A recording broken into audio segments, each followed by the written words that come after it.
Semana Santa na bukas, linggo ng palaspas at sa ilang terminal ng bus, fully booked na mga biyaheng probinsya. May mga taxi naman daw na nagsasamantala. Mula sa Parañaque Integrated Terminal Exchange, nakatutok live, Darlene Kai. Darlene. Ivan, marami na yung mga pasahero dito sa PTEX. Sa ticket booth na kinatatayuan ko ngayon, hindi nawawala yung pila. Yung ilang pasahero nakasalampak na sa sahig. Stranded na rin yung ibang pasahero dito dahil fully booked na ang ilang biyahe pa Bicol. Meron pa kaming ilang pasahero na nakausap na nakaranas na ng budol o nakontrata yung ibang taxi.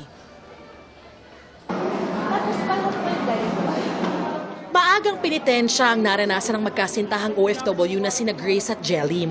Mula airport, dumiretso sila sa Parañaque Integrated Terminal Exchange o PTEX para umuwi sa Nabua, Camarines Sur. Pero sa airport pa lang, pakiramdam nila ay na-scam na sila. Sabi niya, 1,300 hanggang PTEX. Sa kapaguran lang namin, gusto namin makapagpahinga, binayaran na namin. Nagulat ako kasi mahal naman, malapit lang naman dito, di ba? Binigyan sila ng resibo pero putol ang pangalan ng operator at kumpanya. Sinusubukan pa namin kunin ang panig ng operator ng taxi. Sa PTEX, fully booked na ang mga biyahe kaya wala na silang nabiling ticket. Umabot sa 165,000 ang mga pasahero kahapon sa PTEX. Sumubok sila sa mga bus terminal sa Pasay pero punuan na rin. Sinubukan na naman daw silang kontratahin ng taxi roon. May nakakausap naman kaming taxi, Pasay Terminal, Cubao, 900. Sabi noon, nung makita namin doon sa Pasay na wala na, hindi na kami tumuloy sa baka wala rin o useless din yung punta namin doon. Nakakuha naman na sila ng ticket sa pagbalik nila sa PTEX kaninang umaga. Inaasahan ng pamunuan ng PTEX ang dagsa ng pasahero ngayong weekend. Posibleng umabot sa 2.2 milyon ng mga pasahero sa PTEX hanggang Easter Sunday. Kaya mahigpit ang seguridad dito sa terminal. Inaasahan natin yan today hanggang tomorrow. Tapos Monday, bahagyang medyo konti ng konti yan. And then, papalo ulit ng Holy Wednesday at Holy Thursday. May naka-standby naman daw na dagdag na bus units.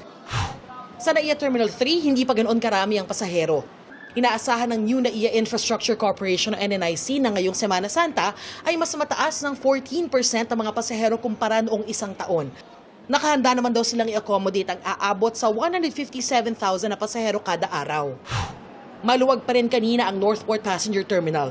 Inaasahang bukas pa magsisimulang dumami ang mga tao sa pantalan.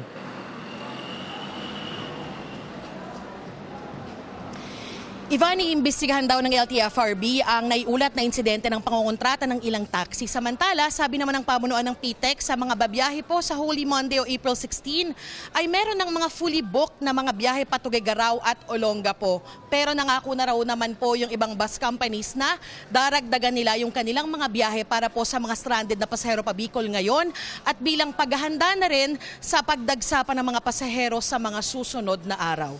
Yan ang latest mula rito sa PTEX. Balik sa iyo, Ivan. Maraming salamat, Darlene Kai.